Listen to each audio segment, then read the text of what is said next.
Welcome back to my channel. जय श्री कृष्णा।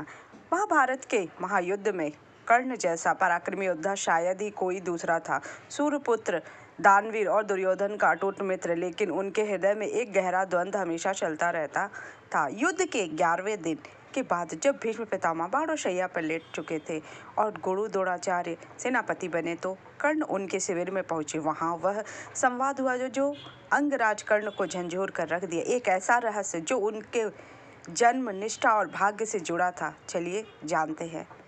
कर्ण का आगमन और प्रश्न। कौरव शिविर में आचार्य द्रोण ध्यानमग्न बैठे थे। द्वारपाल ने आकर कहा कि अंगराज कर्ण मिलने आए हैं। द्रोणाचार्य ने उन्हें आदर से अंदर बुलाया। कर्ण प्रवेश करते हैं। कवच पर धूल जमी हुई है और मन बेचैन था। वह प्रणाम कर बोले, आचार्य, आपको आश्चर्य हो रहा होगा कि मैं यहाँ क्यों आया हूँ। आज मैं योद्धा नहीं बल्कि एक शिष्य बनकर प्रश्न लेकर आया हूँ। कर्ण ने धीमे स्वर में कहा, आचार्य, रणभूमि में मैंने देखा है कि आप भीष्म पितामह की तरह पांडवों का वध करने से बचते हैं। आप उन पर वार करते हैं लेकिन मारते नहीं। क्या आपकी निष्ठा दुर्योधन के प्रति नहीं है? द्रोण ने उत्तर दिया, अंगराज, मैं योद्धा हूँ लेकिन ब्राह्मण भी हूँ। मुझे ज्ञान है कि पांडव धर्म के पक्ष में है। उनका वध करना इतना सरल नहीं है और एक रहस्य है जो मैं अब तक छिपाया हूँ, पांडवों की रक्षा का दिव्य रहस्य। कर्ण ने आश्चर्य से पूछा, कैसा रहस्य?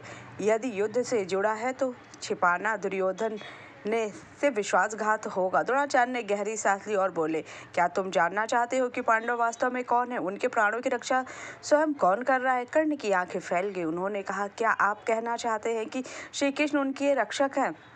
द्रोणाचार्य मुस्कुराए, केवल रक्षक ही नहीं, वे इस युद्ध के सूत्रधार हैं। उनके बिना पांडव अधूरे हैं। तुम कितनी भी कोशिश करो, पांडव मृत्यु को छू कर लौट आएंगे। उनके प्राण परम पुरुषोत्तम के हाथों में है। यही रहस्य जानकर भीष्म ने भी वध से इनकार कर दिया। पांडवों की रक्षा का दिव्य रहस्य। कर्ण ने आश्चर्य से पूछा, कैसा रहस्य?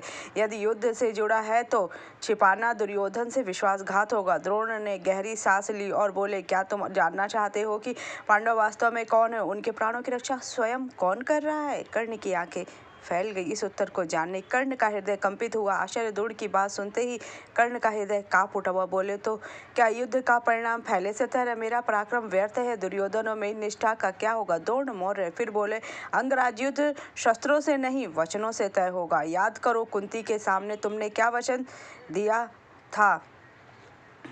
जन्म का सबसे बड़ा रहस्य उजागर। कर्ण चौंक उठे और बोले, गुरुवर, क्या आप सब जानते हैं? गुरु द्रोणाचार्य ने कहा, हाँ कर्ण, तुम्हारी निष्ठा दो दिशाओं में बटी, एक दुर्योधन के प्रति, दूसरी रक्त संबंध पांडवों से। यही द्वंद्व तुम्हें रोकता है। तुम पांडवों को घायल करते तो हो लेकिन वध नहीं करते। कर्ण व्याकुल होते हुए बोले, क्या वह द्वंद्व दुर्योधन की हार का कारण बनेगा? द्रोण गंभीर स्वर में बोले, इतिहास तुमसे यही पूछेगा। तुम्हारा पराक्रम अद्वितीय है लेकिन वचन और रक्त तुम्हें बांधे रखेंगे। सबसे बड़ी परीक्षा में यही रहस्य तुम्हें निर्णय पर खड़ा कर देगा। कर्ण का मौन और भाग्य की स्वीकृति। कर्ण मौन हो गए और आंखें रणभूमि पर टिक गई। फिर बोले, आचार्य, यदि यह सत्य है तो कल मेरे लिए अंतिम दिन होगा।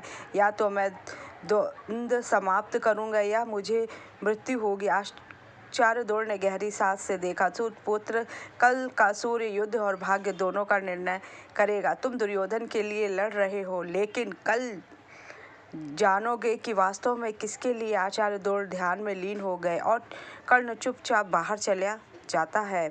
युद्ध का 17वां दिन अंतिम संग्राम का युद्ध था। 17वें दिन कर्ण और अर्जुन का सामना होता है और कर्ण को अर्जुन मार देते हैं। अगर आपको मेरी जानकारी अच्छी लगी हो, जय श्री कृष्ण।